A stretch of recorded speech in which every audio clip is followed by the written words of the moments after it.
সকালবেলা উঠে আবার এসআইআর ফর্ম ফিল আপ করতে বসেছি। ঠিক আছে, আমার ফর্মটা একটুখানি একটা কিছু লিখতে ভুল রেখে দিয়েছিলাম। এখানে বাবার এর নাম্বারটা দেবো, সেই জায়গায় নাম্বারটা দিয়ে দিয়েছি, মায়ের নাম দিয়ে দিয়েছি। তা যাই হোক, আমি 1 স্ট্রোক পেন ইউজ করে পাশে লিখে দিয়েছিলাম। আমার বর এসে এখানে হোয়াইট ইংল্যান্ড দিয়ে দিয়েছে। এই যে দেখা। তা এবার দেখো, সব কিছু তো আর নিজের ইচ্ছায় হয় না, নিজের ইচ্ছায় একটা সুতো কিনতে পারি না, আর এটা এসআইআর ফর্ম ফিল আপ করছি।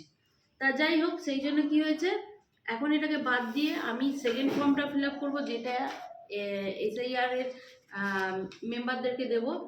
আর 1 কপি করে এক্সট্রা বের করে নিয়েছি, সেটা আমি আমার কাছে রাখবো।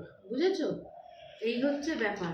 ও বাবা, সে যে এত বড় বড় কথা বলছিল, একটা ফিল আপ করেছে আর একটা কোথায়, আর এইটা কি বের করেছে? ওটা এক্সট্রা বাবার।